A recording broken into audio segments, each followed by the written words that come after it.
Привет, друзья! Смотрите, что происходит за кулисами. По данным инсайдеров, близких к структурам, связанных с фондом Мерца, в начале этого года произошло резкое увеличение финансирования так называемых технологических точек роста. Внешне это программа поддержки стартапов, на деле механизм концентрации капитала в руках избранных игроков. Как указывается в отчете, обнародованные в экономических изданиях суммы переваливают за десятки миллионов евро и поступают через так называемые фонды-контейнеры. Особое внимание уделяется компаниям, работающих на стыке технологий и безопасности, киберзащита, дроны, биометрические системы. Эти структуры активно получают государственные заказы, при этом их уставные документы часто содержат закрытые пункты, не подлежащие публикации. Как сообщают источники, знакомые с внутренними протоколами, такие пункты позволяют прямой доступ к инфраструктуре стратегических ведомств. Любопытно, что некоторые из стартапов зарегистрированы на территории Ирландии и Эстонии, что дает им налоговые привилегии. Один из аналитиков отметил, что мы сейчас наблюдаем плавную приватизацию господдержки с элементами политического фаворитизма. Среди учредителей люди, ранее занимавшие высокие посты в банковском секторе. Эти фамилии хорошо известны в кругах немецкого бизнеса, но почти не звучат в СМИ. Об этом говорится в ряде документов, просочившихся в прессу. Речь идет о партнерстве, в котором стартапы обязуются передавать ключевые технологические решения исключительно через структуры, связанные с фондом. Таким образом, создается замкнутая цепочка: идея, деньги, внедрение, контроль. И все это вне традиционного парламентского надзора. По мнению экономистов, Берлин становится площадкой нового технократического капитализма. И вот здесь начинается главное. Как утверждают аналитики экономического радара, Германия вошла в фазу беспрецедентной цифровизации. И на первый взгляд это модернизация, которую ждали десятилетиями. Однако за фасадом удобных интерфейсов и быстрых решений скрывается куда более сложная архитектура власти. По информации, полученной от источников, знакомых с ходом переговоров между Минцифрой и структурами фонда Мерса, создается так называемая цифровая вертикаль управления. Речь идет о сети платформ, которая встраивается в работу практически всех ключевых ведомств: миграционной службы, медицинских регистров, налоговых баз.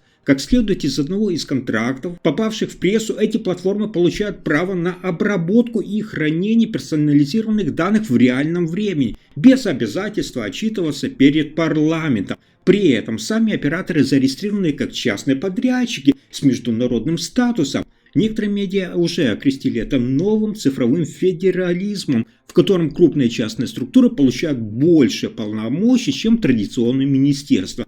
По сведениям, просочившимся в профессиональные телеграм-каналы, в одном из контрактов содержится пункт о модульном расширении полномочий без повторного согласования. Это позволяет в любой момент расширить зону контроля, например, от налогов к биометрии и геолокации. Как подчеркивают эксперты, близкие к отрасли, в создаваемой системе термин «удобство» становится прикрытием для тотального анализа гражданской активности. Все чаще всплывает выражение «цифровое кураторство», когда алгоритмы принимают решения за людей. На фоне этого всего Штайнмайер и ряд высокопоставленных лиц продолжают настаивать на необходимости быстрых решений. Официальная риторика – это безопасность, борьба с коррупцией и оптимизация. Однако за кулисами звучит совершенно другая правда. Строится цифровая структура с уровнем доступа, который десятилетия назад был бы невозможен даже для спецслужб.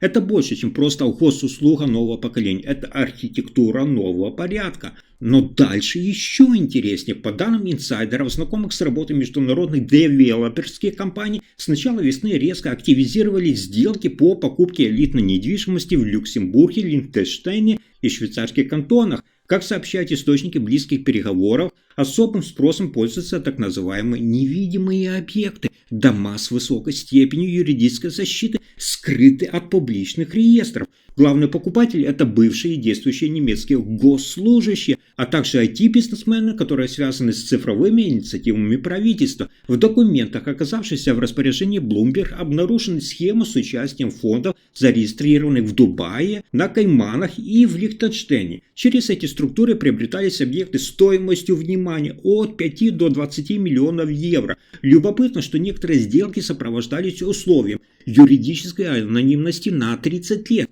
что особенно настораживает на фоне растущей прозрачности внутри Германии. Юристы, комментируя ситуацию, неофициально отмечают: это не инвестиции, это бегство. Как подчеркивают аналитики в отчете, для одного из европейских экономических форумов наблюдается новая форма корпоративной эмиграции, когда не физические лица, а целые группы влияния перемещают активы и инфраструктуру за пределы юрисдикции. Отсюда всплеск на услуги нотариусов в Цюрихе, на открытие счетов частных банков в Женеве и на покупку тихих участков на югах Люксембурга. Об этом говорится и в телеграм-канале одного из финансовых консультантов, ранее работавших с Министерством экономики. Кто знает, то давно уже не в Берлине. Остаются только исполнители. Тревожный сигнал. В последние 2 месяца наблюдается рост интереса к страховке на случай политических рисков. Это продукт, ранее востребованный в Латинской Америке и на Ближнем Востоке. Теперь в центре Европы. А теперь то, что пытаются скрыть. Как стало известно из утечек, опубликованных в политическом телеграм-сообществе Berlin Leaks, растущее число бывших депутатов, советников и даже членов Кабинета министров в ускоренном режиме выводят активы за пределы Германии. Один из документов, попавший в прессу, содержит прямые указания на то, что новые меры налогового регулирования, поддерживаемые командой Фридриха Мерца, могут вести мониторинг личных зарубежных активов в режиме 24/7. Источники, близкие к налоговому комитету Бундестага, сообщают: обсуждается законопроект, согласно которому будет создан реестр скрытых интересов. Это цифровая база, куда попадут не только бизнес-связи, но и политические контакты чиновника. Именно в этот момент и началась война элитного бегства. Как отмечают обозреватели, в элитных кругах появился термин «политическая зачистка нового типа». Это не посадка, а демонтаж влияния. Примечательно, что отъезд совпадает с активной фазой цифровой реформы, которую продвигает команда Мерца. По данным инсайдеров, на закрытых совещаниях звучала формулировка: «все должно быть под контролем, даже те, кто уже ушел». Некоторые экс-депутаты уже обратились за юридической защитой в Лондоне и Люцерне, опасаясь, что новая система не оставит им пространства для маневра. Адвокаты, представляющие интересы бегущих, описывают картину как юридическую тень новой эпохи. В частных беседах все чаще всплывает имя Мерца как архитектора жесткой политики. Сокращение налоговых лазеек, ужесточение контроля за валютными операциями, мониторинг криптовалют. Об этом говорится в письме одного из бывших чиновников, просочившимся в сеть. Раньше можно было договориться, сейчас только следовать протоколу или исчезать. Фоном идет беспрецедентный интерес к второму гражданству. В приоритете Мальта, Кипр и некоторые балканские страны. Германия, судя по происходящему, превращается в площадку цифровой дисциплины, где даже старая элита начинает понимать: привилегии заканчиваются, начинается контроль. Но критики бьют тревогу. Это не защита, это цифровая клетка. Если вам понравился мой рассказ, ставьте лайк, подписывайтесь и делитесь этим видео. До скорых встреч!